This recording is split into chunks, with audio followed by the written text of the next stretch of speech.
capítulo 12. Hebreos capítulo 12.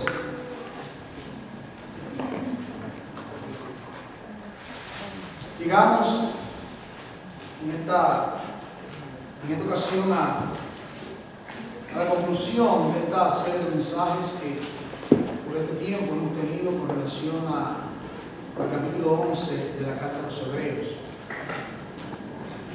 Y es importante ver la conexión que hay del capítulo 12 con el capítulo 11. Hay una conexión. Durante este tiempo que nos hemos expuesto a la palabra de Dios, hemos hablado sobre la fe. Después la fe, la certeza de lo que se espera, la convicción de lo que no se ve. Hebreos capítulo 11, versículo 1. Y el versículo 2 dice: porque por ella alcanzaron buen testimonio los antiguos. Por ella, por esa fe, alcanzaron buen testimonio los antiguos. Decíamos repetidas veces que de la única manera que una persona puede ser creyente, ¿de qué manera es? Romanos 10, 17. La fe viene por el oír, y por el oír la palabra de Dios. Usted está aquí en este lugar en el día de hoy porque Dios le dio la fe. Usted es creyente porque Dios obró por su Espíritu Santo y por su palabra. Jesucristo dijo bien claro: nadie viene al Padre sino por mí. Amén. En otras palabras, esto no es un asunto del que quiere, el que corre, sino que el Dios que tiene misericordia. Y podemos decir nosotros, ¿verdad? Como decían los demás, una cosa sé que antes era ciego, pero que ahora yo veo. ¿Cómo es que ahora yo veo cuando antes era ciego? ¿Cómo es que ahora creo cuando antes no creía? Bueno, vino la fe, la venida de la fe. Oh, bienaventurados, bienaventurados son todos aquellos que Dios le da esa fe para creer. ¿Por qué algunos creen y otros no? ¿Por qué algunos son salvos y otros no son salvos? Bueno, tiene que venir en la fe. Y como dice en el libro de Jonás, capítulo 2, la salvación es de Jehová, de principio a fin. La evidencia de eso es que cuando usted ve, por ejemplo, en el libro de Génesis, usted encuentra que Adán había pecado. ¿Y qué usted cree que hubiese acontecido con Adán si Dios no viene y le alcanza? Hubiese estado todavía escondido detrás de los árboles del bosque. Él sabía que había pecado. Él sabía que había pecado. ¿Y quién buscó a quién? Adán no dijo: Dios mío, ¿dónde estás tú? ¿Verdad que no? Adán, ¿dónde estás tú? Es decir, que Dios es aquel que toma la iniciativa en la salvación de los hombres. Entonces aquí en el capítulo 11 de este libro, que es extraordinario, la carta de los Hebreos, como lo es toda palabra que sale de la boca de Dios. Aquí nosotros vemos, ¿verdad?, una serie de personas, un grupo de personas, que llaman el Hall de la Fama de los Héroes de la Fe, así le llaman. Y decía que, y es cierto esto, hermano, esto no es una opinión mía, cada uno de nosotros nos encontramos acá, cada uno de nosotros, porque note usted que es por la fe, y ellos se encuentran aquí porque ellos creyeron y están incluidos acá. Entonces el Espíritu Santo ha tomado una serie de hombres y mujeres del Antiguo Testamento, todos ellos, y lo ha puesto aquí, como dice, una gran nube de testigos, así llama, que lo hemos de leer en breve, una gran nube de testigos. Entonces usted nota que la primera persona, cuando comenzamos a introducir el mensaje hace algunos meses, ¿quién fue el primero que se mencionó acá? Abel. Abel. Y uno se pregunta, ya yo no me hago la pregunta porque ya he encontrado con la gracia de Dios la respuesta. Yo digo, ¿por qué menciona a Abel primero antes que digamos a Abraham, a Isaac, a Jacob o a todos los demás? ¿Por qué menciona a Abel? Y decíamos que la razón por la cual menciona a Abel es porque en el capítulo 1 del libro de Génesis está la creación del hombre, la creación del universo. En el capítulo 2 en adelante, la creación del hombre. En el capítulo 3 de Génesis está el pecado del hombre.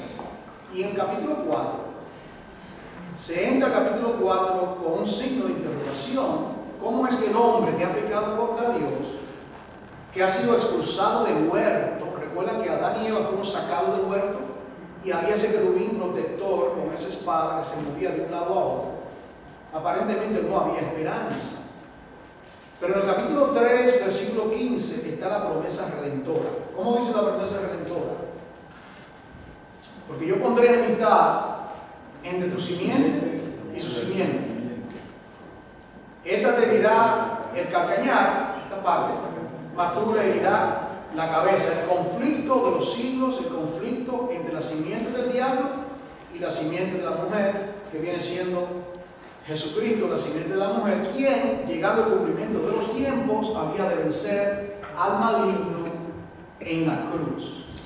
Mientras los romanos clavaban, el Padre clavaba nuestros pecados en la cruz, juntamente con Jesucristo. Esos martillazos que daban los romanos, clavando, lacerando el cuerpo de Jesucristo, eso fue el tiempo más glorioso para todo aquello a quien el Señor salve, porque por medio de ese sacrificio es que nosotros nos encontramos aquí y todos los demás redimidos que el Señor redimirá antes del fin de la era. Ahora, Abel tenía que ser el primero porque el hombre había pecado, y la pregunta era cómo un Dios 3 veces santo puede el hombre tener acceso a ese Dios 3 veces santo cuando el hombre había pecado. Y la respuesta a la pregunta es Génesis capítulo 4, un sacrificio. Un sacrificio. Y allí nosotros vemos que Abel trajo un sacrificio, el cual fue aceptado por el Padre. ¿Cómo vino ese sacrificio? ¿Qué era ese sacrificio? Un animal. Un animal. Dice la palabra que tomó de lo mejor de la manada. Y naturalmente tuvo que degollar ese animal, matarlo. Y cuando lo mató, ¿qué aconteció? Hubo derramamiento de sangre sobre ese altar. Entonces ese sacrificio, esa sangre de un inocente, representa un sustituto.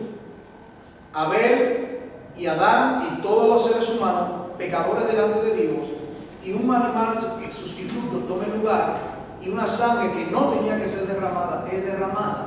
Eso está claro, que eso señala Juan 1:29. He aquí el Cordero de Dios que quita el pecado del mundo. Eso es lo que eso significa.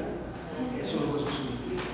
Es decir, que entonces tenía que haber un sacrificio, tenía que haber un lugar. El camino al lugar santísimo estaba cerrado por nuestros pecados. ¿De qué manera se va a abrir? Por medio del sustituto. Y luego usted ve cómo menciona a Abel. ¿Recuerda? Luego Enoc, que camina con Dios, aquel una vez que se abre el lugar santísimo, comenzamos a caminar con Dios, ¿verdad? Y luego viene todo lo demás. Ahora, pasa del capítulo 12, ya hemos tenido ese trayecto de todos esos personajes. Ahora viene el libro de Hebreos, no concluye con el capítulo 12. Recuerde, no es una exposición de todo el capítulo, de todo el libro. En realidad yo quería tomar el capítulo 11. Pero el capítulo 12 es una manera muy gloriosa de concluir el capítulo 11. Ahora, dice aquí en el capítulo 12, por lo tanto, nosotros también, ¿lo ven? Ahí entra usted, ahí dice nosotros también. Ahí está usted, ahí estoy yo. Ahí está el escritor de esta epístola. Dice, nosotros también, teniendo en derredor nuestro tan grande nube de testigos, despojémonos de todo peso y del pecado que nos asedia, y corramos con paciencia la carrera que tenemos por delante, puestos los ojos en Jesús, el autor y consumador de la fe, el cual por el gozo puesto delante de él sufrió la cruz, menospreciando lo oprobio, y se sentó a la diestra del trono de Dios. La palabra de Dios es esta. Entonces ahora, cuando el escritor dice, por lo tanto, tiene que entender que está diciendo, por cuanto todo lo que pasó en el capítulo 11, todo eso, por lo tanto, también, nosotros también, teniendo en derredor nuestro tan grande número de testigos. La pregunta es, ¿quiénes son los testigos que hablan acá? Y dice, yo estuve buscando esa palabra, nubes, no es simplemente una nubecita, sino enorme. Cuando usted ve, por ejemplo, ese cúmulo de nubes así, todo esto, uno lo aprecia mucho cuando uno está en un avión, por ejemplo, lo aprecia más, si está más cerca, y uno se queda maravillado de todo lo que ve. La nube de testigos son todos esos desde Abel, Enoc, Abraham, Isaac. Está diciendo, estos son testigos. Tenemos esta nube de testigos de que verdaderamente, el justo por la fe vivirá. Tenemos testimonio. Esto es real, la carrera del creyente. Esto es real, que la fe viene por el oír, por la palabra de Dios. Dios no ha dejado todos estos testigos. Miren lo que le aconteció a Abel, Enoc, el otro, Abel, Isaac, todos ellos son una nube de testigos que dan testimonio de la veracidad de esa fe. Dice, teniendo esta gran nube de testigos. Ahora, yo me preguntaba, ¿de qué tamaño es esa nube? Pásate acá, Apocalipsis capítulo 7. ¿De qué tamaño será esa nube? Versículo 9. Mire de qué tamaño es esa nube. Apocalipsis capítulo 7, versículo 9. Dice, después de esto miré, he aquí una gran multitud, la cual nadie podía contar, de todas naciones, tribus y pueblos y lenguas, que estaban delante del trono y en la presencia del Cordero, vestidos de ropas blancas y con palmas en las manos, y clamaban a gran voz diciendo, la salvación pertenece a nuestro Dios, que está sentado en el trono, y al Cordero.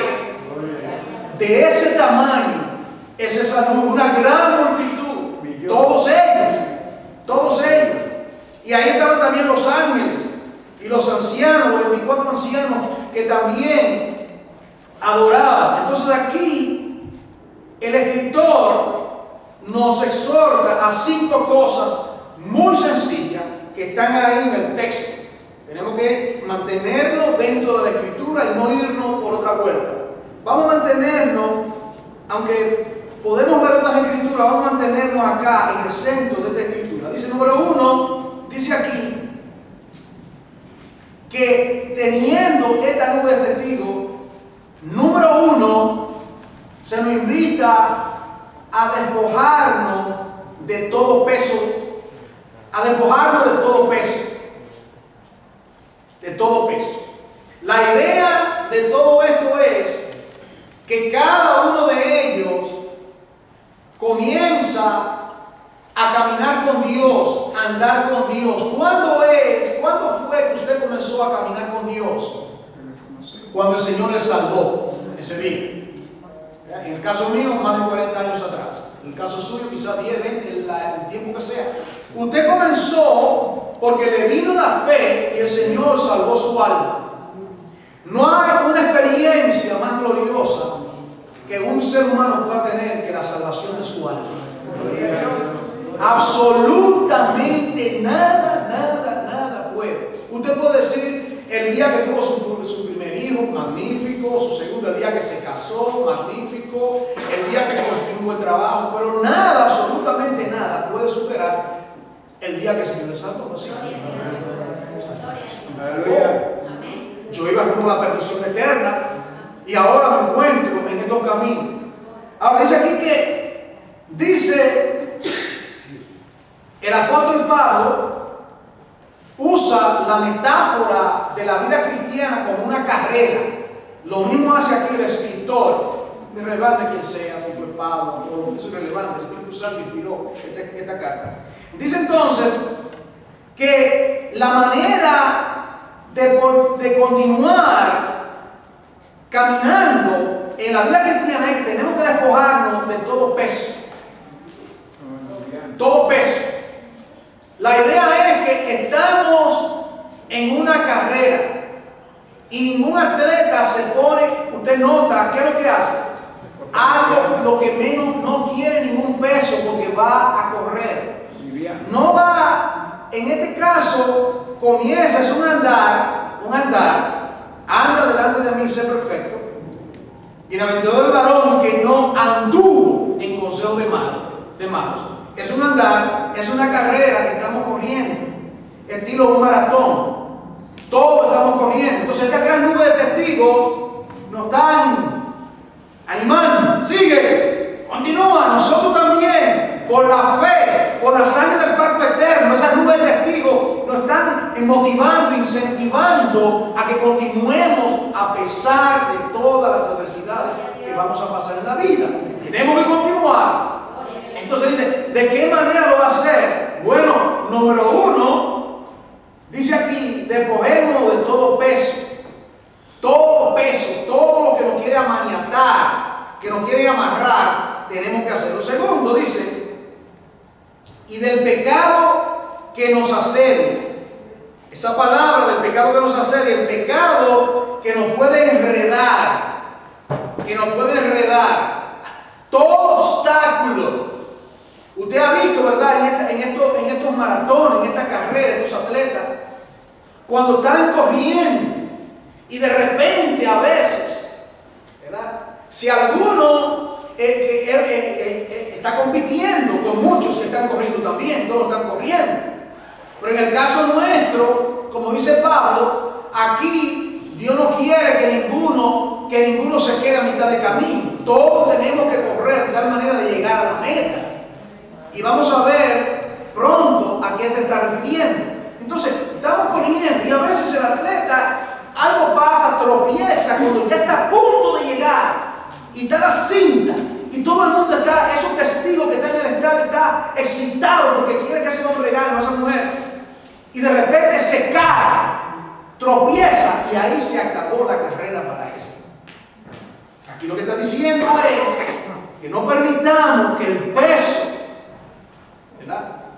el peso y del pecado que nos asedia o que nos enrede nos detenga el camino.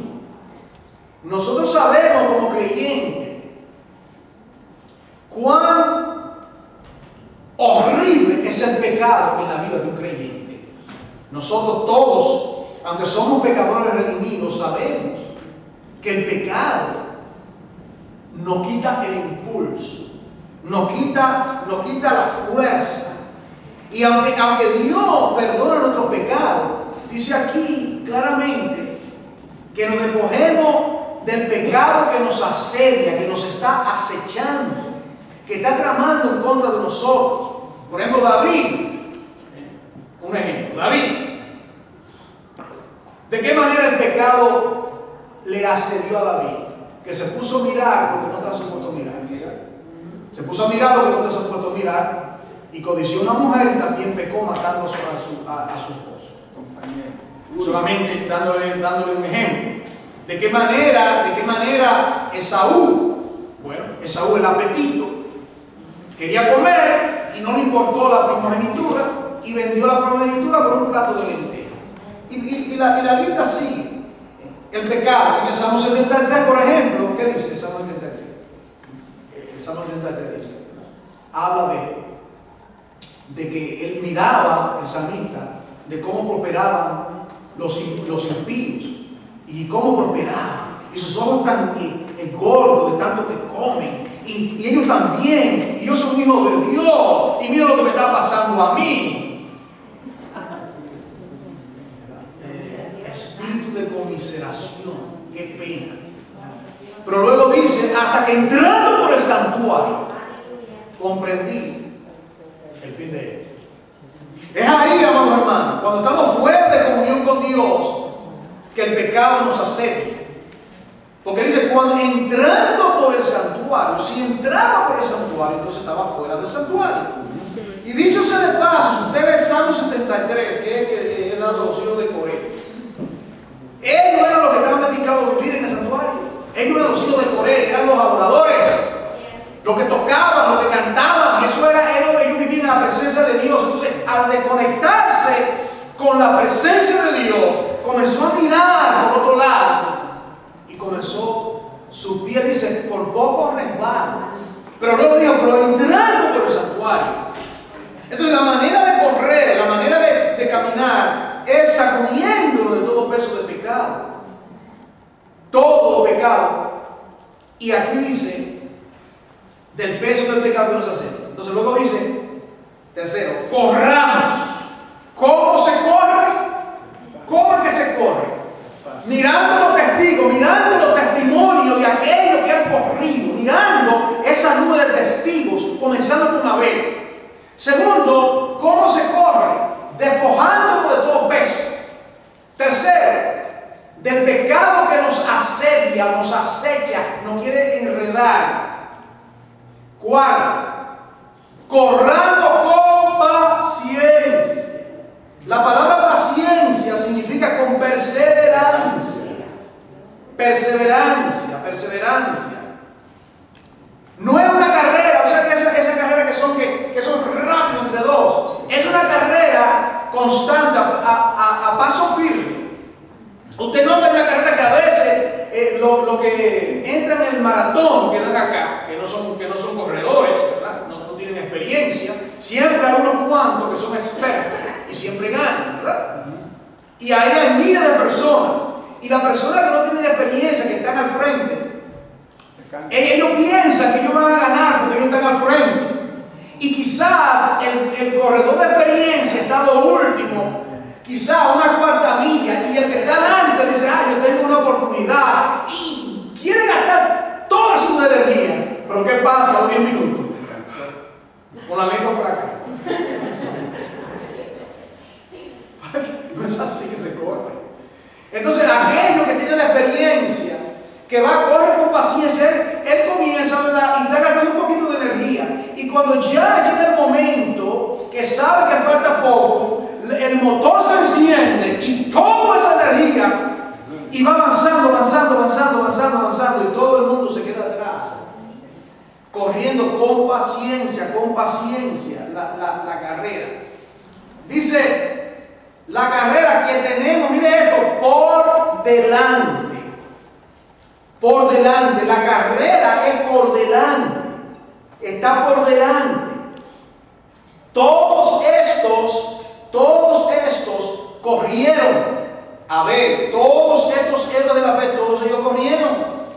Quizás un familiar suyo que murió en el Señor. Yo tengo muchos familiares que murieron en el Señor ya, usted también, ¿verdad? Ellos corrieron la carrera y ya ellos llegaron al otro lado. Pero ahora nosotros estamos corriendo. Dice aquí, corramos que tenemos por delante. Mire aquí en Hebreos 10:38, pásate a la izquierda, Hebreos 10:38, 36 más bien. 35 y 30 dice, no perdáis vuestra confianza, que tiene grande galardón, porque os es necesario, escucha ahí, la paciencia, para que habiendo hecho la voluntad de Dios, obtengáis la promesa. Porque aún un poquito, y el día de venir vendrá, y no tardará. Mas el justo vivirá por fe, y si retrocediere, no agradará a mi alma. Significa que alguien va a retroceder. Lea el 39. Pero nosotros no somos de los que retrocedemos. Nosotros no somos los que retroceden para perdición, sino de los que tienen fe para preservación del alma. Yo no vivo mi vida frustrado diciendo, perseveré. Yo voy a perseverar hasta el fin, poniendo como signo de interrogación. Sí, yo voy a perseverar hasta el fin. De que yo puedo perseverar hasta el fin, yo con mi propia fuerza, absolutamente nada, porque es por gracia. De que aquel, miren lo que dice aquí, una manera de verlo es Filipenses 3:14. Filipenses 3:14. Una manera de verlo es así. Mírenlo acá.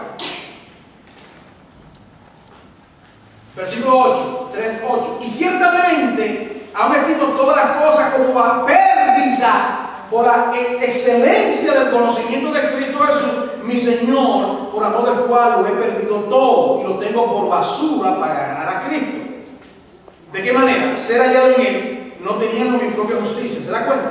No es por obra, que es por la ley, sino que es por la fe de Cristo. Aquí cambia la fe de Cristo. Yo creía que era por mi fe. Bueno, ¿de dónde viene la fe? La fe viene de Él. La fe de Cristo. ¿Entienden, hermano? Es la fe de Cristo que en mí me ayuda a perseverar. Porque de otra manera, ¿quién puede perseverar cuando estamos enredados con tanto pecado alrededor nuestro? Dice entonces, la justicia de Dios por la fe, a fin de conocerle y el poder de su resurrección y la participación de su padecimiento. Versículo 12. No que lo haya alcanzado ya. Usted ve, hermano, yo no logro o pretendo que ya yo llegué a la meta. ¿Qué dice? Sino prosigo por ver. Dice, prosigo por ver si logro hacer aquello por la cual fui también asido por Cristo Jesús. Hermano, yo mismo no pretendo haberlo ya alcanzado. Todavía no lo he logrado. Voy camino, estoy en la carrera, estoy luchando, el pecado me asedia, voy camino. Dice, entonces dice, pero una cosa hago, aquí viene, olvidando ciertamente lo que queda atrás. ¿Y qué es lo que queda atrás? El pecado que lo asedia. Toda la prepotencia que él tenía. Él era un hombre educado, criado a los pies de Gamaliel, un hombre intelectual, un hombre inteligente, una mente ilustre. Si Pablo no se hubiese convertido, hubiésemos sabido quién era Pablo, aún ahora en la historia, porque era un hombre muy sumamente preparado. Pero dije, todo esto yo lo pongo por basura. Eso para mí no tiene valor. ¿Por qué? Dice aquí, por el premio, versículo 14, prosigo la meta. Note usted, prosigo a la meta. ¿Entienden? ¿Y cuál es la meta? Al premio. En esta carrera, al premio. En este caminar, al premio del supremo llamamiento de Dios en Cristo Jesús. Bendito sea Dios para siempre. Entonces aquí nos dice de qué manera correr. Prosigo la meta. Pero aquí viene, ¿quién es el ejemplo supremo de esta carrera? ¿Quién es el móvil? ¿Quién es nuestra inspiración? A usted le puede ser inspiración cualquier persona en el planeta.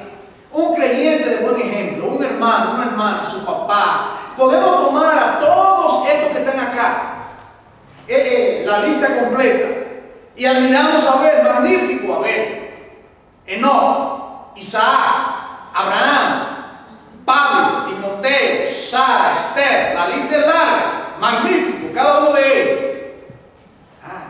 Pero todos ellos no dan la talla. ¿Qué dice? Puesto los ojos en Jesús. Ahí está. Puesto los ojos en Jesús. Ellos fueron buenos ejemplos, mas sin embargo, puesto los ojos en Jesús. ¿Por qué? Porque Él caminó y tuvo la carrera antes que todos ellos. Ese es el asunto. En otras palabras, si uno mira, si nosotros miramos, por Mire a Abraham, el padre de la fe. ¿Usted cree que Abraham era perfecto? Mentiroso, mintió con relación a... ¿Usted cree que Abel era perfecto? Era pecador, heredó el pecado de Adán y Eva. Olvídese de Caín, ahí está el pecado, la encarnación del pecado estaba en él. Y todos estos que están acá, cada uno de ellos fueron vencedores porque ellos corrieron con paciencia y tuvieron a alguien por delante. Entonces dice así, ¿cómo que vamos a correr? Vamos a correr. ¿De qué manera se corre? Dice aquí, puesto los ojos en Jesús. Puesto los ojos en Jesús. Quiero dar un ejemplo. En Hechos capítulo 7. En Hechos capítulo 7. Pásate aquí y regresaremos a Hebreo. Pero quiero ver aquí esto en Hechos capítulo 7. En este caso está otro héroe de la fe. Este del Nuevo Testamento llamado Esteban. Esteban estaba predicando el Evangelio. Esteban era uno de los diáconos de la iglesia de Jerusalén, Hechos capítulo 6. Y aquí él comienza a predicar la palabra de Dios.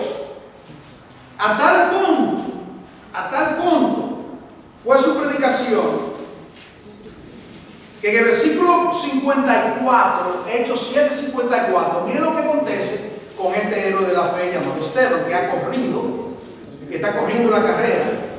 Oyendo estas cosas, se enfurecieron en sus corazones y crujían los dientes contra él. Pero Esteban, lleno del Espíritu Santo, puesto los ojos en el cielo, vio la meta. Yo sé que no dice así, pero eso es lo que dice.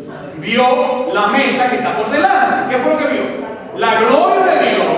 ¿Y quién es la gloria de Dios? ¿Quién es que va delante de nosotros? ¿Quién es nuestra inspiración? ¿Quién es el que nos impela, nos motiva, nos ayuda, nos fortalece en la carrera? A Jesús, que estaba a la diestra del Dios Padre. Jesús estaba. Él lo vio. En otras palabras, él está corriendo la carrera, está corriendo todo ese tiempo. Y el móvil, lo que está mirando es a Jesús que está por delante. Por eso es, amados hermanos, que nosotros no podemos mirar a nadie ni nadie. Amamos a todo el mundo, amamos a los hermanos, son inspiración. Aquí hay personas que me son inspiración. Yo puedo ser inspiración a alguna persona. Mi pastor fue mi inspiración, él no era perfecto. Entonces, aquí dice, puesto los ojos en Jesús. ¿Por qué? Vamos a ver por qué. En Hebreo, regresando a Hebreo 12. ¿Por qué es que los ojos tienen que estar puestos en Él? Dice aquí, puestos los ojos, note aquí, el autor y consumador de la fe. Ahí está el por qué. Razón número 1. ¿Por qué es, amada iglesia, amados hermanos, que nuestros ojos tienen que estar clavados, puestos, enfocados, ¿verdad? Como decía mi pastor, con la grímbula, esa víscera que se ponen los caballos, ¿verdad? Que solamente pueden tomar ni a derecha ni a izquierda, ¿no? Pero es para adelante de ocupar. ¿Cómo que no va a ir? ¡Pua! Y da un cantazo, el caballo aprende rápido, que él no puede detenerse. Puesto los ojos en Jesús. ¿Por qué? Porque Él es, número 1, el autor. Eso significa el originador, el autor y consumador de la fe. ¿Qué significa eso en palabras más sencillas? Que Jesucristo es el alfa y el omega. Que Jesucristo es aquel que te impartió la fe cuando la fe te vino, Romanos 10:17, al oír la palabra, Él comenzó la obra de la fe en tu vida. Y Él que ese mismo, mira, la manera más mejor de verlo, yo creo que la mejor manera de verlo es mirando Filipenses 1:6. Yo creo que es la mejor manera. La mejor manera de ver esto es mirando Filipenses 1:6. ¿Qué dice Filipenses 1:6? Ok, es la mejor manera. La mejor manera. El autor y consumador. ¿Qué significa eso en manera práctica? Ok, soy creyente, estoy caminando, el pecado me asedia, por todo lugar está la trampa. El diablo anda como león rugiente, anda como león rugiente, buscando devorar la vida de uno. Tenemos la carrera que está por delante, tenemos número de testigos, personas que dan testimonio. Pero el ejemplo número uno es Jesucristo. ¿Por qué? Porque Él es el autor, el originador, el que comenzó la obra de fe en tu vida y el quien la terminará. ¿De qué manera? Filipenses 1:6 dice: estando persuadido de eso. ¿De qué cosa, Pablo? Que el que comenzó, el autor, el que comenzó, es el autor, el alfa, el primero, el que comenzó en vosotros la buena obra. ¿Cuál es la buena obra? La obra de la fe, la obra de salvar tu vida, de rescatarte, de redimirte. Él comenzó esa buena obra en tu vida. ¿La va a dejar así? ¿Ha notado usted en su vida que a veces nosotros nos descuidamos espiritualmente? Nos descuidamos. Dejamos, por ejemplo, yo recuerdo que yo dejé de congregarme como un mes. Muchas tribulaciones en mi casa, muchos problemas con mi mamá, con mi hermano. Un desastre. Joven, no tenía apoyo de nadie, no podía pedir un consejo a mi mamá. Mi papá tampoco, a nadie. Entonces, ¿pero qué acontece? Que de una u otra manera, aquel que comenzó la obra te envía una palabra, te llama a alguien, te visita a alguien, lee algo y de repente continúa la buena obra. ¿Usted no ha notado eso? Constantemente eso pasa, constantemente. Y a veces uno dice: hasta aquí llegué yo, me meterme en la cueva. Yo no predico más, yo no salgo más. Es que no me amo, es que la iglesia, es que la misión. Y nos convertimos en una Magdalena, una Jeremías llorando en la cueva como un Elías. Y el Señor nos dice: oye, sal de la cueva, cómete la torta, porque el largo camino te resta. Sigue adelante, deja el todo. Dios ha compartido una meta en Padre, que se viste en la cabeza. Oh, no sé lo que le estoy hablando. ¿Cuántas veces en mi vida, hermano, he querido lanzar la toalla? No quiero predicar más. Tantas situaciones, tantas pruebas, tanto sufrimiento por esto y por esto y por lo otro. Y me da ganas de cantar: no puedo más con esto. No. Y ahí viene la palabra, ahí viene alguien me llama, ahí alguien me manda un versículo, un texto, un versículo bíblico, creo que es Richie lo manda, o alguien, una palabra de ánimo, y Dios me anima, y de repente uno se sacude, se lava la cara, porque el que comenzó la buena obra en la vida suya, Él no me va a dejar, hermano. Dios no va a dejar la cosa a mitad. Dios no deja la cosa a mitad, hermano. Dios no es un chapucero que comienza algo y nunca lo termina. No, dice aquí: el que comenzó la buena obra la perfeccionará.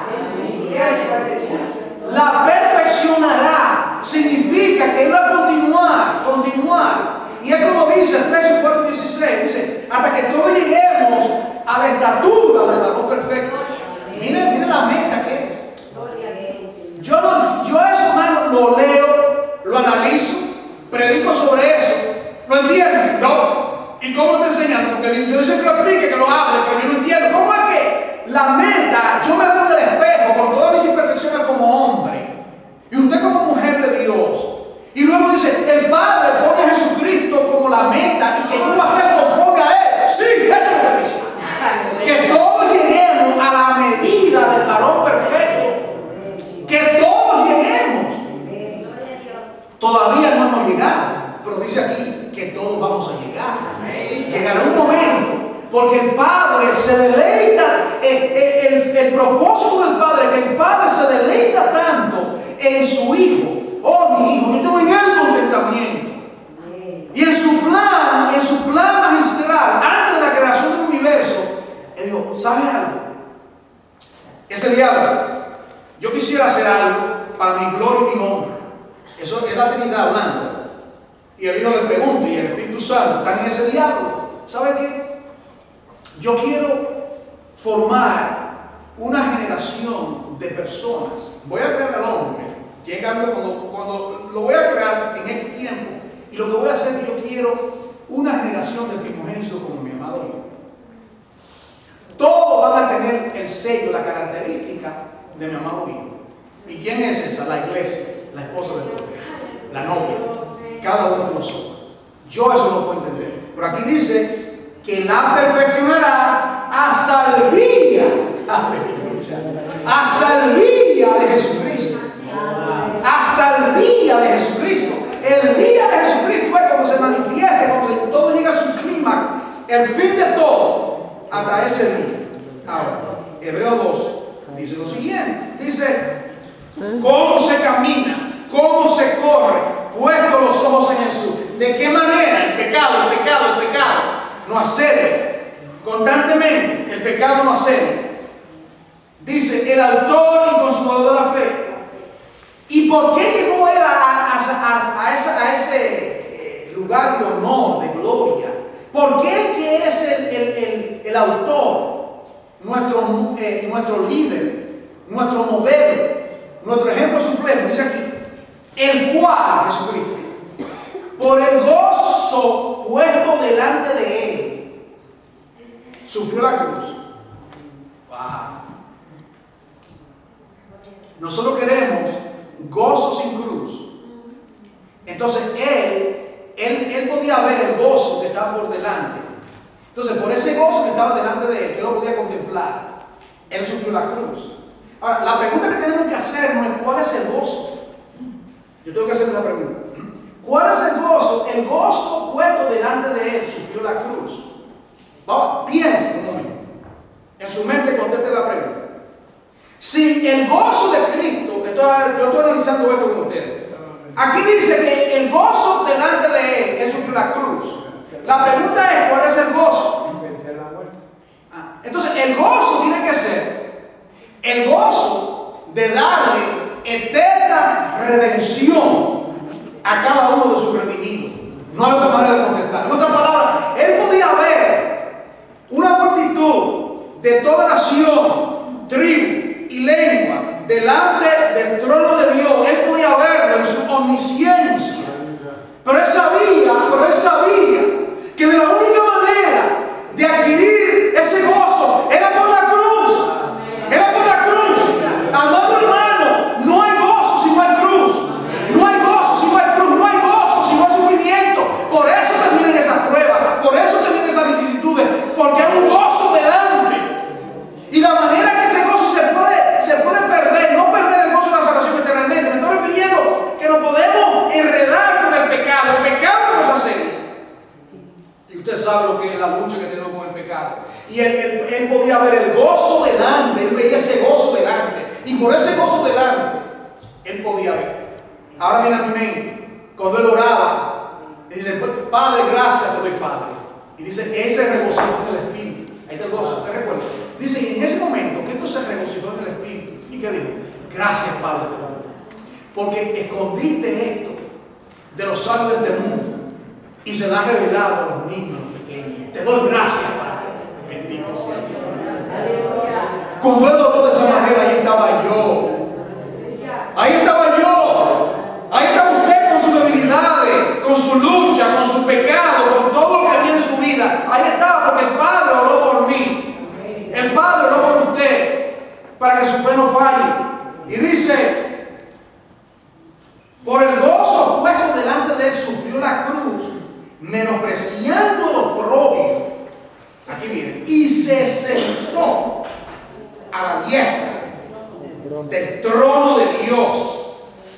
Se nos dice ahora, se nos dice, puesto los ojos en Jesús, pero se nos dice ¿por qué? ¿Por qué? Porque Él es el autor y consumador de la vida, de nuestra salvación.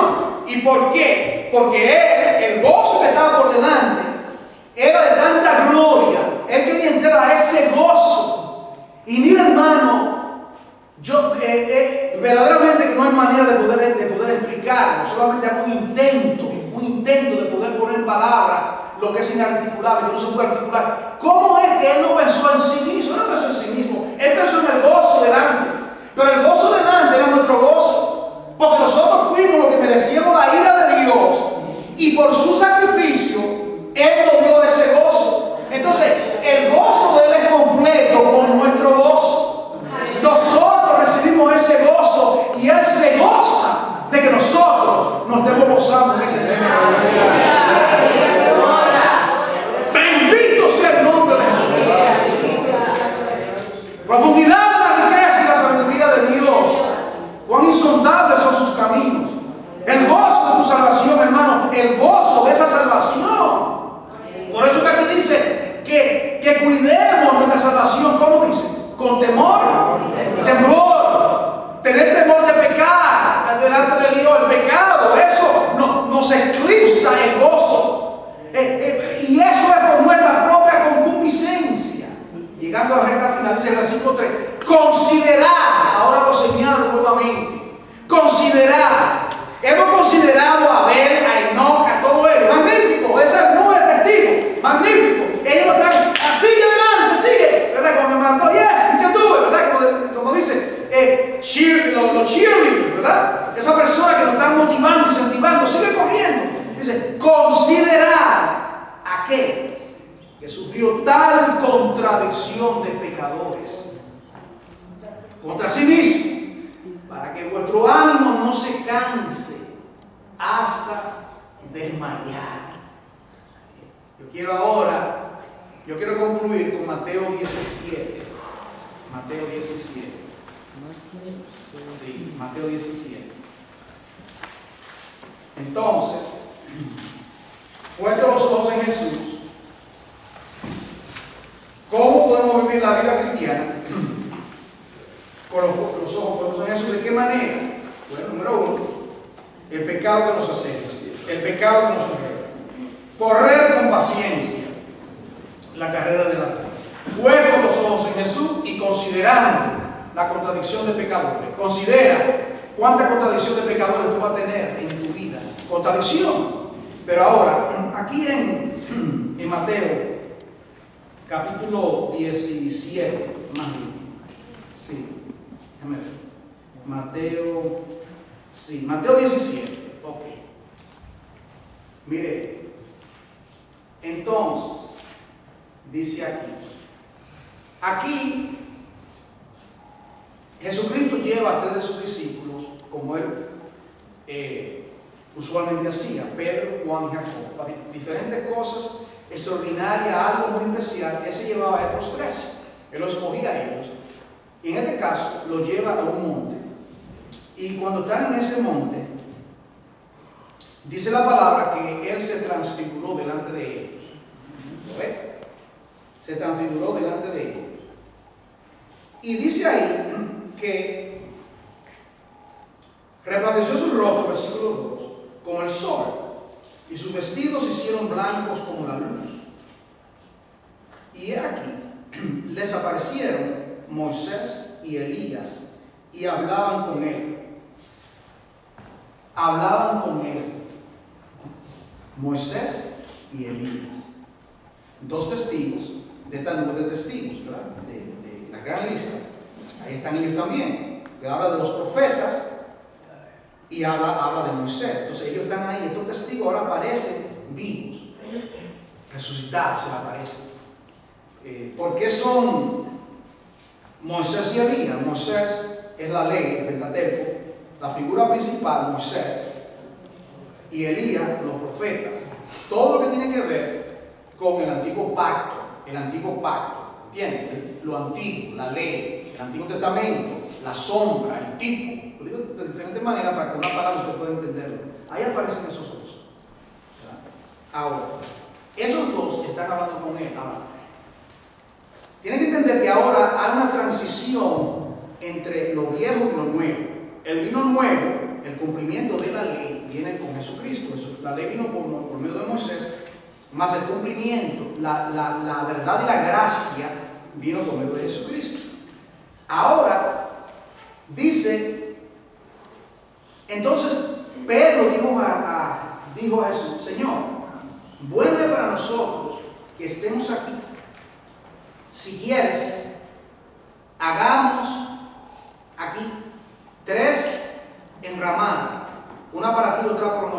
para Elías. Está magnífico, esto está muy bueno. Esto está maravilloso aquí. ¿Cómo el Espíritu Santo les reveló a estos dos? Ellos no sabían, ellos nunca no tenían fotografía ni tenían manera. Y ellos sabían, ¿entienden? Sabían, Dios le había revelado de alguna manera que los discípulos reconocieron que esos dos eran Moisés y Elías. Quizás podían escuchar la conversación, porque dice que estaban hablando con el maestro. Estaban hablando. ¿De qué hablaban? Creo que en Lucas 9 dice que hablaban de su partida. Y la palabra partida significa éxodo. Es interesante esa palabra, éxodo. Porque implica que el salir del pecado es un éxodo. Redimirnos es un éxodo, es salir del pecado. Y Cristo no podía entrar a la gloria del Padre si primeramente no padecía y moría en la cruz. Y al morir en la cruz tuvo su éxodo a la diestra del Padre. Porque es por medio del sacrificio de Jesucristo que nuestros pecados son emblanquecidos y tenemos nuestro éxodo del pecado a la vida eterna. Porque sin derramamiento de sangre no hay remisión del pecado. Y Cristo mismo, Cristo no podía regresar. ¿Saben, hermano, que Cristo no podía regresar a la gloria del Padre si no moría? Por eso que el diablo trató de impedirlo. ¿Recuerda? Pero que no, ¿cómo te va a hacer esto? No te hagas ningún mal. Apártate de mí, Satanás. Recuerda, el diablo usó a Pedro para que no, y lo querían en un momento dado, querían tirarlo de una montaña. ¿De acuerdo? No era así. Era en una cruz, Satanás. No, sí, si me caigo de cabeza me voy a reventar y me voy a morir. Pero el Padre dijo que maldito el que muere en el madero. Y yo he sido hecho maldición por el pecado de Adán. Para redimirte. Y era en la cruz que tenía que morir. Y el diablo sabía todo esto, pero no se le dio. Ahora, aquí están ellos. Mientras él hablaba, versículo 5, mientras él aún hablaba, Pedro, una nube de luz los cubrió. Y aquí una voz desde la nube. Recuerde, la nube implica la Shekinah, la gloria. Recuerda la nube que seguía Israel. La gloria, la nube que estaba encima del tabernáculo, esa nube de gloria. Eso está todo aquí implicado. Entonces dice aquí, el Padre habla. El Padre habla. Como habló cuando él fue bautizado en el río Jordán. ¿Y qué dijo el Padre? Este es mi hijo amado. Pues, este es mi hijo amado, en quien tengo complacencia. A él oír. A él oír. No van a oír a Pedro, más que habla, que siempre está hablando. No van a oír a Pedro que derrama. ¿Qué es lo que invento es este? De que derramada y inventar cosas así. Este es mi hijo amado, a él oír. No van a oír a Moisés. Ya oyeron a Moisés y Elías. Eso era el tipo, la sombra. Ahora está el cumplimiento. Ahora está la transición de la ley a la gracia. Ya todo eso va a ser cumplido. Ahora a él oír, a él oír. Yo hago esta pregunta. ¿A quién está oyendo la iglesia? Los líderes. ¿A quién están oyendo? Los predicadores en el mundo. Cuando predican, ¿a quién están oyendo? ¿A quién están oyendo? ¿Un psicólogo? ¿Un sociólogo? No, yo digo esto porque hay iglesias que lo que llaman de sociología o psicología o motivación personal. Motivar a la iglesia, decirle cosas buenas. Exactamente, nada. A él oír, dice aquí, dice, al oír esto, es decir, a oír la voz del Padre que habló, los discípulos se postraron sobre sus rostros y tuvieron gran temor. Entonces Jesús se acercó y los tocó y dijo, levantaos y no temáis. Ahora aquí está el broche de oro, versículo 8. Por eso concluyo con esto. Aquí está todo. Mire esto, hermano. Estamos hablando que ellos podían continuar mirando a Moisés. Podían continuar mirando a Moisés. Ya Dios usó a Moisés. Magnífico. Podían continuar contemplando a Elías y vivir lo viejo. Las cosas viejas. No. Prosigue, continúa. Hay más. Puesto los ojos en Jesús. Oí la voz del Hijo. Y le dijo, y alzando ellos los ojos. Esto es lo que a mí más me gusta de este capítulo, esta partecita, ese versículo. Y alzando ellos los ojos, a nadie vieron sino a Jesús solo. Bendita.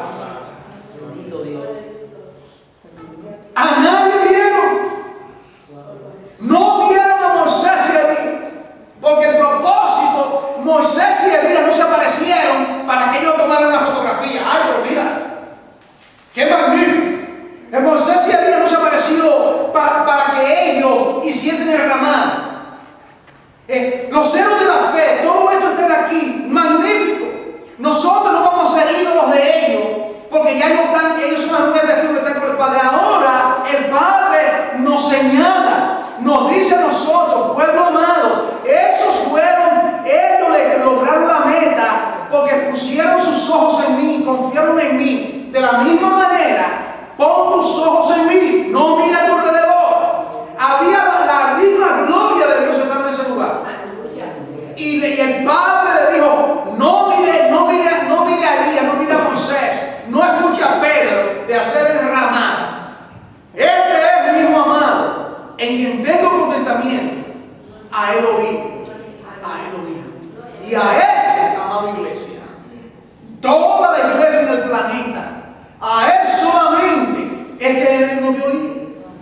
Podemos oír a nuestros pastores, a nuestros líderes, siempre y cuando estén a la par de la palabra, siempre y cuando no se aparten, no piden la palabra, no le den una vueltecita, no contaminen el evangelio. A él oí. Y cuando nosotros lo oímos es porque todos tenemos nuestros ojos puestos